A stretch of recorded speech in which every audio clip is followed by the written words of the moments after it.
December the 23rd, 1982. Approximately 2:35 in the morning, East Broadway, Manhattan, deep inside Chinatown, past the fish markets and the shuttered garment shops, past the neon signs in Cantonese and the fire escapes draped with laundry even in December. The Golden Star restaurant is still open. Around 25 people are inside, some eating, most of them young men, members or associates of at least 2 different gangs, gathered in the booths and along the bar as the city sleeps above them. The door opens. 4 men walk in wearing ski masks. They carry 9mm pistols. They don't say anything.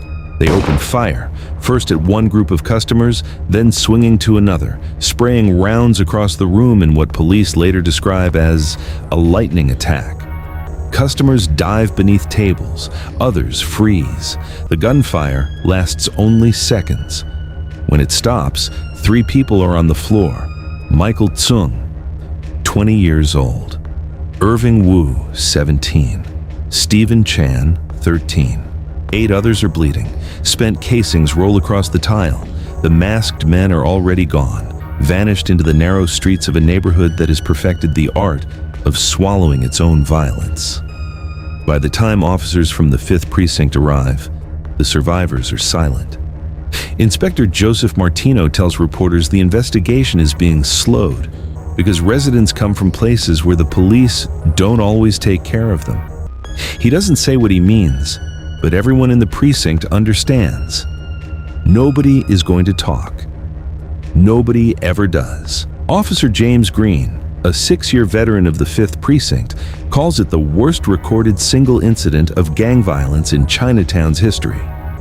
Police initially believed the attack was a show of force by the Flying Dragons after the gang was rebuffed in an attempt to absorb the Chinese Freemasons and the White Tigers. The casualties included members of both groups. Nobody will ever be charged for the Golden Star Massacre. The version of this story most people carry comes from a movie or a headline. Teenage gangsters in a mysterious Asian enclave. Hatchet men and heroin, a neighborhood too secretive for outsiders to understand. That version is comfortable because it keeps the violence exotic. It turns a functioning criminal infrastructure into background texture for a film like Year of the Dragon. The real story is structural.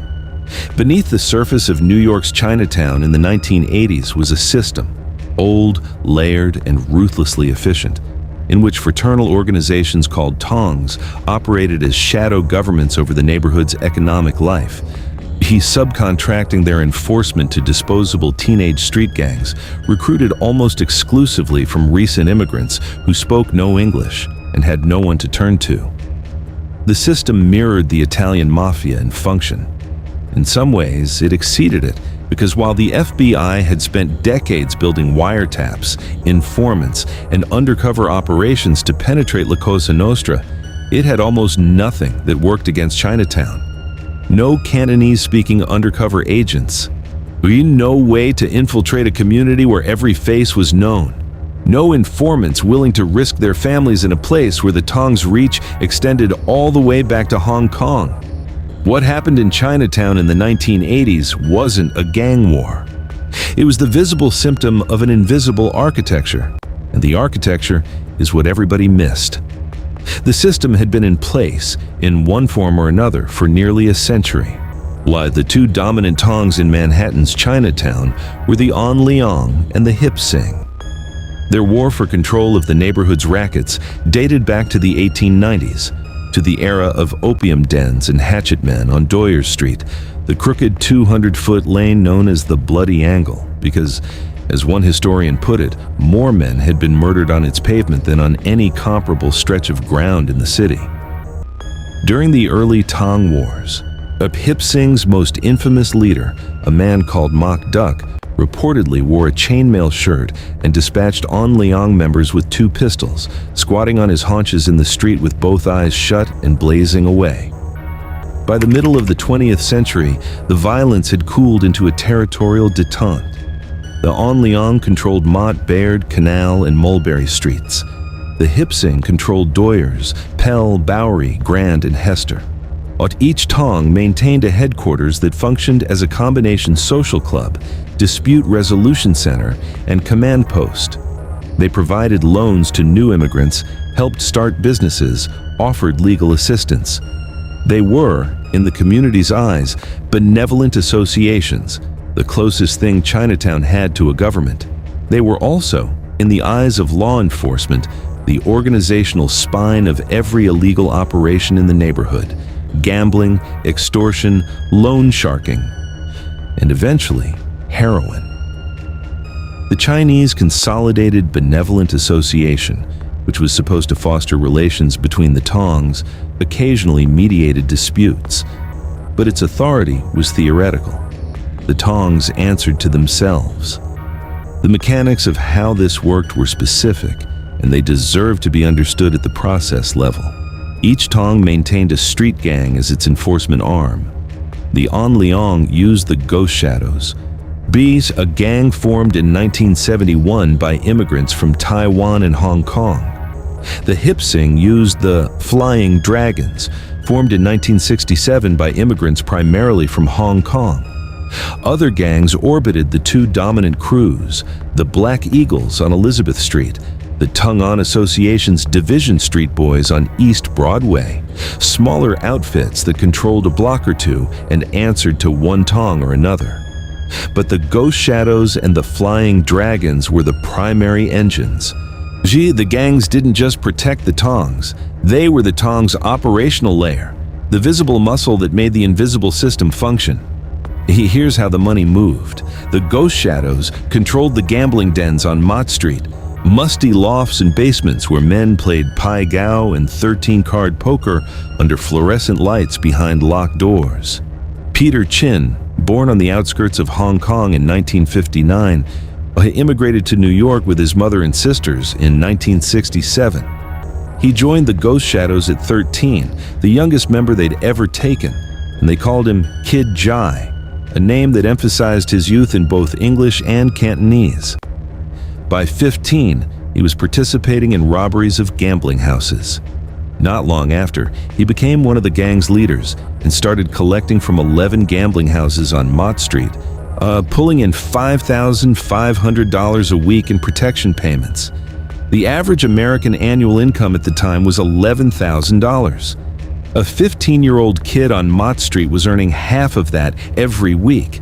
Every restaurant, every shop, every business in a gang's territory paid. The amounts were graded and consistent, $108 to $208 per month for a small operation, over $300 for larger establishments. During Chinese New Year, businesses paid additional lucky money, $20 to $50 per shop, more for restaurants. Grand openings could cost over $1,300. Protection fees from gambling houses yielded $200 to $300 per night per clique, while larger dens contributed over $1,000 weekly. Korean massage parlors under gang oversight paid up to $1,200 monthly. According to the FBI, the 75% of all businesses in Chinatown paid extortion money, 81% of restaurants. The payments weren't optional. They were the price of operating in a neighborhood where the Tong's word was law and the police couldn't understand a word anyone was saying. The alternative to paying was explained without subtlety. A restaurant window shattered at midnight, a delivery driver beaten on the sidewalk. A shopkeeper's family threatened in a language that didn't carry to the precinct house 2 blocks away. In return, the Tongs provided the gangs with bail money, legal representation, a physical headquarters to gather in, and, most critically, a veneer of legitimacy. If a gang member was arrested, the Tong produced a lawyer. If a gang war threatened business, the Tong brokered a peace. When Benny Ong, but the advisor for life of the Hip Sing Tong, a man known to everyone in Chinatown as Uncle Seven, the 7th son of a peasant in Toisan village in Canton province, wanted to resolve a dispute between a newspaper editor and 5 armed gang members who'd broken into his office over an article they didn't like. He arranged a banquet. A roast pig was offered to appease the gangsters. No one was humiliated. Business continued. The relationship was symbiotic and deniable. The Tong could always claim the gang was a separate entity. The gang could always claim the Tong was just a fraternal organization, and the community was caught between them with no outside authority to appeal to, because the outside authority didn't speak the language. A barber on Doyer Street, his uncle's shop, was forced to buy a certificate with Uncle Benny's picture on it for $500 as protection and offer free haircuts to gang members. But he charged $3 for a regular haircut. Even if he could afford the $500, as retired 5th Precinct Commanding Officer Michael Lau later asked, why should he give the money? That equilibrium held for years. The gambling revenue was steady, the extortion predictable, the violence contained within rules. The community understood even if it couldn't control them. What destroyed the equilibrium was heroin. In the early 1980s, the Italian mafia's grip on New York's heroin trade collapsed under the weight of the Pizza Connection prosecutions, a massive federal case that dismantled the Sicilian pipeline running narcotics through independently owned pizza parlors across the country. The vacuum was immediate, and the Chinese organizations filled it with a speed that startled federal investigators. Robert Stutman, the lead investigator for the New York office of the Drug Enforcement Administration, the same office that had cracked the French Connection a generation earlier, assessed the shift bluntly. He said the Chinese made the French Connection look like second-raters. He added that they'd moved into heroin quickly, replacing the traditional Sicilian organized crime families. By the late 1980s, 70% of the heroin arriving in New York came from Chinese sources in Southeast Asia. The product was called China White. It was extremely pure, far higher grade than what the Italian pipeline had been delivering, and the man who brought it to Chinatown's doorstep was a former teenage street thug named Johnny Eng. Michael Chen didn't know he was already dead. That's the part of this story that deserves to sit with you for a moment. Chen, known in Chinatown as the scientist for his cool and almost clinical temperament, had led the Flying Dragons since the late 1970s. He didn't drink, he didn't smoke, he didn't gamble. He had a weakness for women and modern technology. He owned 3 expensive sports cars and dressed only in designer clothes. He invested in nightclubs in Flushing, Queens, a meat market, and a Manhattan paper supply house. He thought of himself as a businessman, and in many ways, he was one. Before his death, he allegedly told friends he was considering leaving the criminal life entirely and going legitimate. He wanted the Flying Dragons to stick to traditional racketeering, extortion, gambling, the reliable income streams the Tongs had managed for decades. His protege, Johnny Eng, a man born in Hong Kong around 1958 who'd arrived in New York at 14 and aspired briefly to an acting career, reportedly idolizing Mickey Rourke, wanted something different. Eng wanted heroin. On March 13, 1983, sometime in the middle of the night, Michael Chen received a phone call at his apartment, which sat directly above the Hip Sing Tong Credit Union on East Broadway. He got out of bed and walked to a coffee shop adjacent to the credit union. Police would later determine that Chen must have known whoever called him. He wouldn't have gone out that late to meet a stranger, and he was known as cautious by nature. He was shot and killed. The location told the community everything it needed to know. The murder happened directly across from the Hip Sing Tong headquarters. It couldn't have occurred there without the blessing of Uncle Seven. A deeper investigation confirmed what the neighborhood already understood. Chen's murder was the result of a power grab by Johnny Eng to take full control of the Flying Dragons. Fun Butak, a lieutenant in the gang, Nam was extradited from Los Angeles to New York in 1998 to stand trial for the killing, 15 years after it happened. By then, everything Chen had tried to prevent had already come true. Under Eng, the Flying Dragons became something the old Tong structure had never anticipated, an international narcotics operation with direct supply lines to Southeast Asia. The gang's estimated membership swelled to over 100, with an average age of 19 and 82% of members 20 or younger. Between 1987 and 1988, Ng's network imported more than 400 pounds of high-purity heroin from suppliers in Hong Kong, smuggling it into New York through methods designed for invisibility. Couriers swallowed pellets and flew into John F. Kennedy International Airport. 66 kilograms arrived through airport couriers alone. Separate parcels came through the mail, 84 kilograms across 7 shipments, concealed in tea boxes, dried peppers, herbs, stuffed animals, and steel machines designed for washing bean sprouts. That last detail is worth pausing on. Bean sprout washing machines. An item so mundane, so specifically tied to the restaurant trade in Chinatown, that no customs inspector would have reason to look inside one.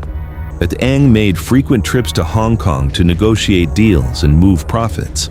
On one visit in September 1987, he carried $600,000 in suitcases. A confidential Justice Department report identified him as one of the 5 major heroin dealers in New York City. He was 30 years old. The DEA created a special task force, Group 41, led by Richard Lamagna, specifically to pursue Ng and the Chinatown heroin pipeline. Group 41 was notable for one reason above all others. It was the first federal unit to assemble agents with Chinese language skills.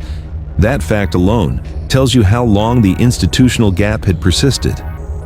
The language barrier was the least of law enforcement's problems, but it was the most visible symptom of a deeper structural failure. The NYPD's Oriental Gang Unit, later renamed, had begun investigating the Ghost Shadows and other gangs in 1980. And the Manhattan District Attorney's Office had processed approximately 85 related cases. But the tools that had proven devastating against Italian organized crime were almost useless in Chinatown. The 5 families of New York had been penetrated by undercover agents turned informants and surveilled through wiretaps that yielded years of conversation in English and Sicilian. Against the Tong Gang system, none of this worked.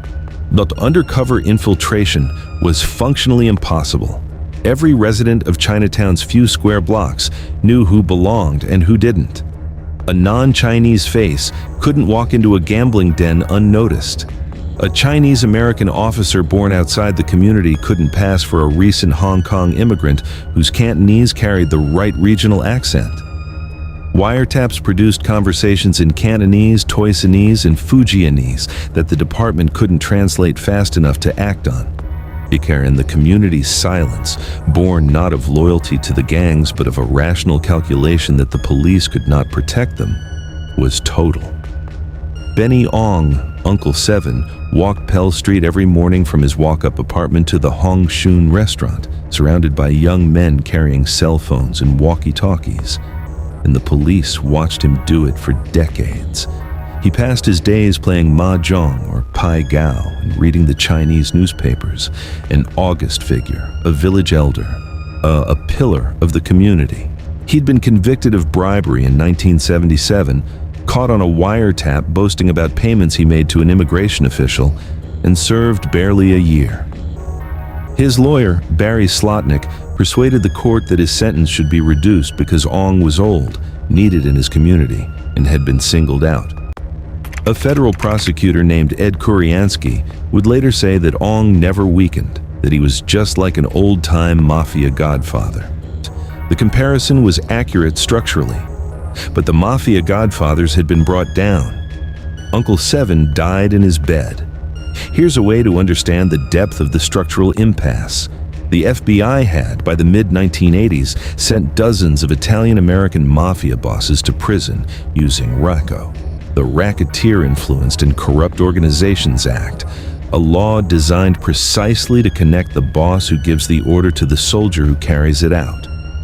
To use RICO against Chinatown's organizations was investigators needed witnesses, cooperators, or electronic surveillance that established the connection between the Tong leadership and the gang violence. They couldn't get them. The Tong gang relationship was built on architectural deniability. The Tong leaders were elderly men who ran fraternal associations that were, in part, genuinely legitimate. They helped immigrants. They hosted banquets. They mediated disputes. The gang members were teenagers who committed the violence on streets the Tong leaders never visited in any documented capacity. The two layers rarely appeared in the same room in any way that could be recorded. Benny Ong denied any relationship between the Hip Sing and the Flying Dragons publicly, on the record, more than once. When those four masked gunmen shot up the Golden Star restaurant, Ong expressed shock and insisted the two organizations were entirely separate. The wall between the Tong and the gang wasn't just cultural, it was architectural. And here's what nobody in the mainstream account of Chinatown's gang wars ever says plainly. The wall worked both ways.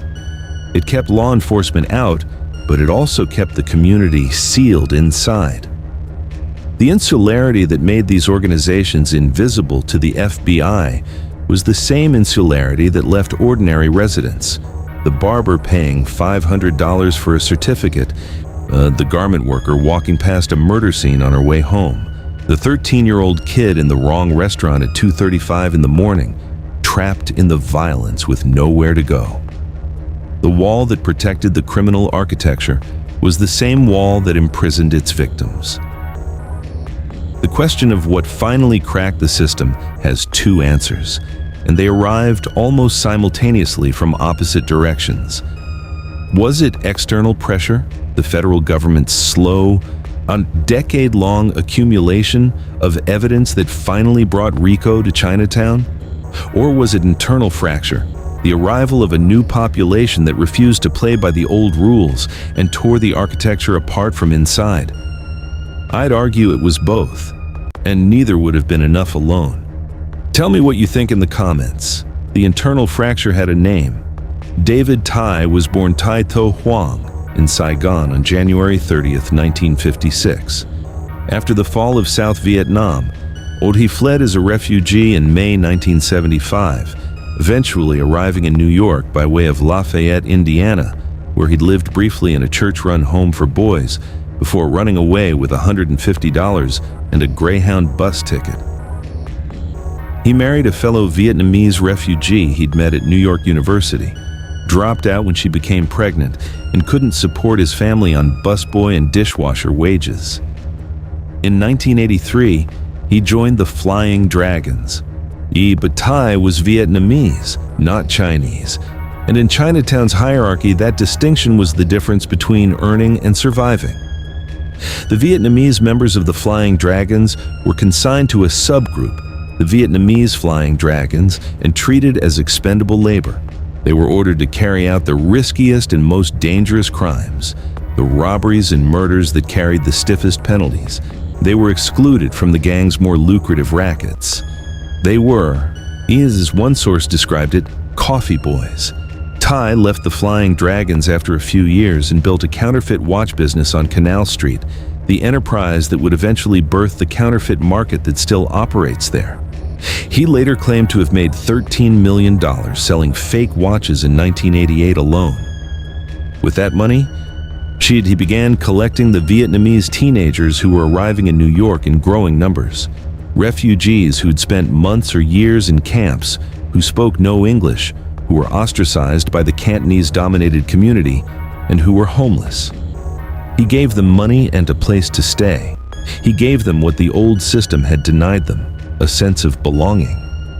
In 1988, these youths became the Born to Kill gang, named after the phrase American soldiers had worn on their helmets during the Vietnam War. Born to Kill was something the Tong system had no mechanism to handle. BTK didn't recognize Tong authority. They didn't pay tribute to anyone. They didn't respect territorial boundaries. Since Chinatown's traditional power structure had never included the Vietnamese, Tai reasoned, the Vietnamese weren't bound by its rules. His gang robbed gambling dens controlled by other organizations. On one occasion, a group of BTK members stormed a gambling house on Catherine Street and stripped several customers, including Tong leaders, of their valuables at gunpoint. They extorted merchants on Canal Street without any Tong sanction, demanding protection payments from approximately 70 shops. Their violence was indiscriminate and public in a way that the old gangs, for all their brutality, had learned to avoid. A Filipino tourist was shot dead in her car on a Chinatown street in 1991 during a BTK gun battle. The old system had kept its violence contained, directed at insiders who understood the rules and accepted the consequences. BTK made the violence visible to the outside world. The funeral for Vin Vu, a BTK member killed in a shooting, turned into a public procession through the heart of Chinatown. 6 pallbearers carrying the coffin down Mulberry to Bayard Street, while gang members marched openly with the BTK banner, scuffling with police in the middle of an intersection, before loading the coffin into a hearse on Canal Street and departing in 20 limousines. It was a deliberate provocation, and once the violence was visible, the outside world could no longer look away. The external pressure had been building for a decade. On February 18, 1985, a federal grand jury in the Southern District of New York indicted 25 members of the Ghost Shadows on racketeering charges. 85 crimes, including 13 murders, 43 violent crimes, and systematic extortion stretching back a decade. U.S. Attorney Rudolph Giuliani stood at the press conference and compared the Ghost Shadows to the Mafia and the Black Hand at the turn of the century, calling them the most parasitic form of criminals because they used violence to prey on their own people. Manhattan District Attorney Robert Morgenthau noted that tremendous progress had been made in getting witnesses from the usually silent Chinese community to come forward. Peter Chin, Kid Jai, the youngest member the Ghost Shadows had ever taken, the boy who joined at 13 and risen to become one of the 2 most powerful men in Chinatown, was among those indicted. That he was charged under 13 counts of murder. He went to prison and served more than 20 years. He never informed anyone. It was the first successful RICO prosecution against an Asian organized crime group in American history, and its significance wasn't just symbolic. It validated the use of the statute against non-Italian organizations and proved that the wall of silence could be breached. The Ghost Shadows never recovered. Johnny Yang saw the ground shifting and ran. At the 1989, with federal investigators closing in on his heroin network, he fled to Hong Kong. He fought extradition for nearly 3 years before being returned to the United States in 1991. On December 14, 1992, a federal jury found him guilty on 14 counts of heroin smuggling and conspiracy. Federal Judge Rina Raghi sentenced him to 24 years. At trial, Engineer reportedly mocked the proceedings with smirks and laughter, as though the American legal system were a performance staged for his amusement. David Tye's run ended that same year. In October 1992, a federal judge in Brooklyn sentenced him to life in prison for murder, attempted murder, conspiracy, robbery, and extortion. An ATF informant, a former BTK member named Tin Ngo, who'd been recruited from inside the gang, had helped build the case.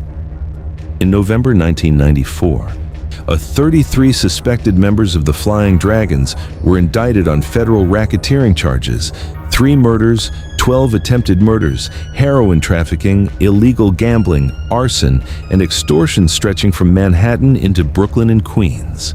Law enforcement called it a major blow to the largest and last of the traditional criminal gangs in Chinatown. And then, on August 6, 1994, Benny Ong died. Prostate cancer. He was 87 years old. He died conscious, on alert, and surrounded by family in New York downtown hospital. His funeral drew the largest crowd in Chinatown's living memory. 120 limousines snaked through the neighborhood's narrow streets, 5 Cadillac flower carts loaded with bouquets trailing behind the hearse. Men in expensive black suits and dark glasses stood quietly alongside sobbing family members. The government of Taiwan sent a representative. An Italian band played "Nearer My God to Thee." A red flag, the flag of a Chinese secret society, was draped over his body, and his favorite gray fedora was placed next to his head. The procession stopped outside his apartment on Pell Street, at the Hip Sing headquarters a few doors down, and at Hong Shun, the restaurant where he'd held court at lunchtime every day for decades, where he'd played mahjong and read the Chinese papers and received visitors who came to pay respect to the man whose word settled every dispute that mattered. When the hearse paused at the Eng Sue Sun Family Association, 3 men stood behind a warped card table with incense and 3 tiny cups of rice wine. They bowed 3 times to the burnished bronze casket. Then they burned fake money to ease Uncle Seven's passage to the afterlife. A reporter asked the men their names. "You find out yourself," one of them said. Within 2 months, Hong Shun closed its doors for the last time. The old order was finished. If the specific mechanics of how Chinatown's Tong Gang system actually operated, the street-by-street territorial control, the graded extortion payments, the heroin pipeline concealed inside beansprout machines, the structural reasons why law enforcement couldn't touch it for decades, is the kind of knowledge you came here for. A like tells me to keep going. Chidoyer Street is 200 feet long. It bends at a sharp angle between Pell Street and the Bowery. The bloody angle, they still call it, though the blood is a century gone and the cobblestones have been paved over more than once.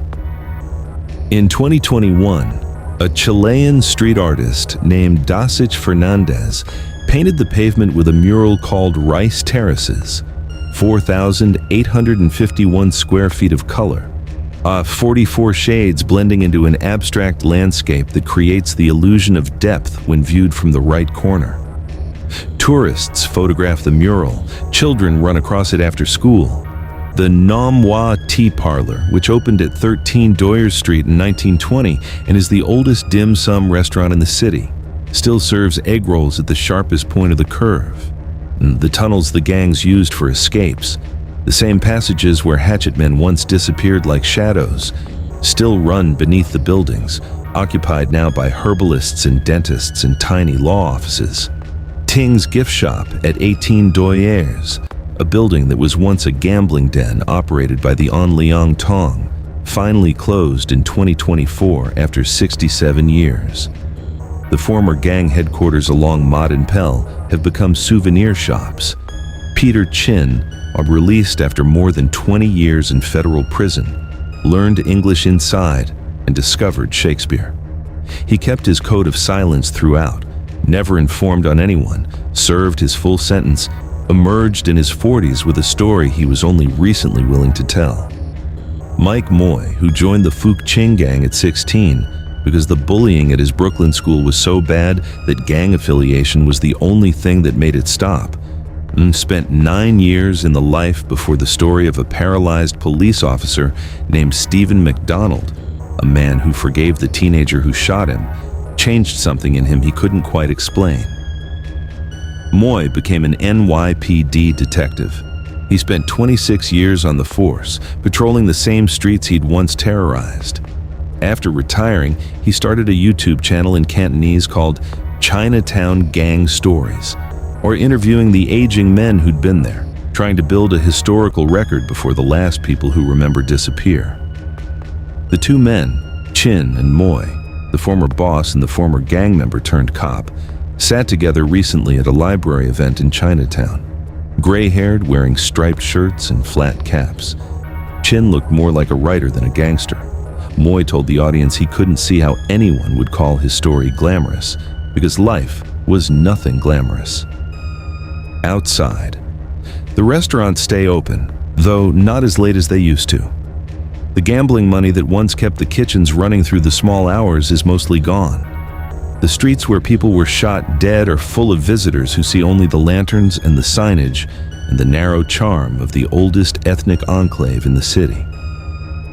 Underneath the mural on Doyer Street, beneath 44 colors of what the future decided to paint over the past, the pavement is still there.